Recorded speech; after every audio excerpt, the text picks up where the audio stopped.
قرب قیامت میں لوگ اپنی بیویوں سے زنا کریں گے. ہم نے حدیث پاک پڑھی تو ہمیں سمجھ نہیں آئی. ہم نے اپنے استاد سے پوچھا کہ استاد جی یہ کیا معنی ہے کہ اپنی بیویوں سے زنا کریں گے؟ تو انہوں نے فرمایا ہاں اس کی کئی صورتیں ہیں. ایک صورت تو اس کی یہ ہے کہ مرد یا عورت کوئی کفریہ بول دے اور نکاح ٹوٹ جائے اور ان کو اس کا پتہ ہی نہیں کہ نکاح ٹوٹا یا نہیں. اور واقعی آج تو کفریہ کلمات کا علم ہی نہیں لوگوں کے پاس. بہت سینسٹیو مسئلہ ہے یہ. مالا بدہ من میں فارسی کی کتاب ہے, ہم مفتی صاحب سے پڑھ رہے تھے, تو جب انہوں نے کلمات کفر پڑھائے تو ہماری آنکھیں کھل گئیں. اس میں حضرت مفتی کفایت اللہ رحمۃ اللہ علیہ نے لکھا ہے, مفتی قاضی ثناء اللہ پانی پتی رحمۃ اللہ علیہ نے لکھا ہے کہ اگر دو بندے گفتگو کر رہے تھے, ایک نے کہا کہ یہ تو شریعت کی بات ہے اور اگلے نے جواب دیا رکھ پرے شریعت کو فقط کفر, وہ آدمی کافر ہو گیا. شریعت کے بارے میں ایسی بات کہہ دینا کہ رکھ پرے شریعت کو, ایمان کہاں بچتا ہے؟ سوچئے. تو ہمیں چاہیے کہ ہم علماء سے پوچھیں کہ بھئی کلمات کفر کون کون سے ہیں. یہ نہ ہو کہ کہیں ایسے جملے ہم بولیں. کئی جملے تو بہت کامن ہیں.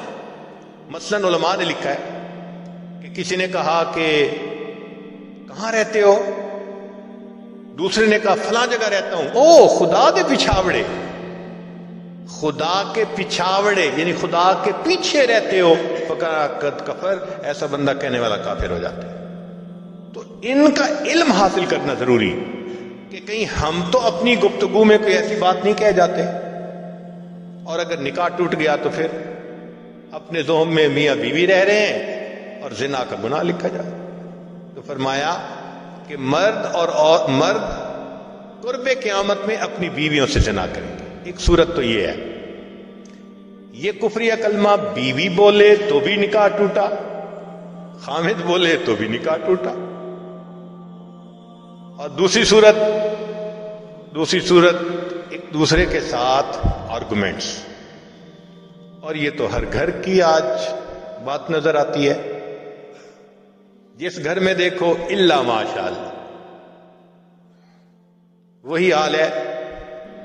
جب شادی ہوئی میں بولتا تھا, بیوی سنتی تھی.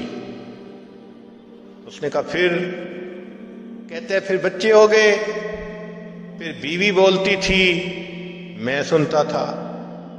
اس نے کہا پھر, کہتے ہیں پھر ہم دونوں بوڑھے ہو گئے, ہم دونوں بولتے تھے محلے والے سنتے تھے. تو بڑھاپے میں آرگومنٹس اور زیادہ. اب ان آرگومنٹس میں ہوتا کیا ہے کہ مرد کی زبان سے کنائے میں طلاق نکل جاتی ہے.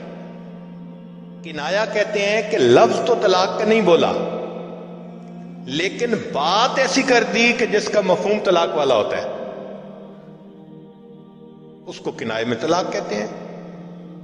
اب یہ گناہ بہت زیادہ ہے کہ غصے میں کہہ دیتے ہیں چلی جا, مجھے تیری کوئی ضرورت نہیں آج کے بعد. اس قسم کے الفاظ کہ جس کا نتیجہ یہ نکلے کہ تو میری بیوی نہیں ہے, اس کو کنایا کہتے ہیں. اب اس کے مسئلے بھی سیکھنے چاہیے. بھئی نکاح کیا ہے تو کیسے ٹوٹ سکتا ہے, یہ مسئلے بھی تو آنے چاہیے نا. یہ کہاں لکھا ہوا ہے کہ آپ ٹیکس کے سب مسائل جانتے ہیں, بزنس کے سب کوڈز جانتے ہیں, فلاں کا سب نالج آپ نے حاصل کیا ہوا ہے, اور ایک مومن نکاح کر لیتا ہے اور اس کو نکاح طلاق کا پتہ ہی نہیں ہوتا. یہ کہاں کا انصاف ہے؟ شریعت کہتی ہے علم حاصل کرو. ایسا نہ ہو کہ کنائے میں طلاق ہو جائے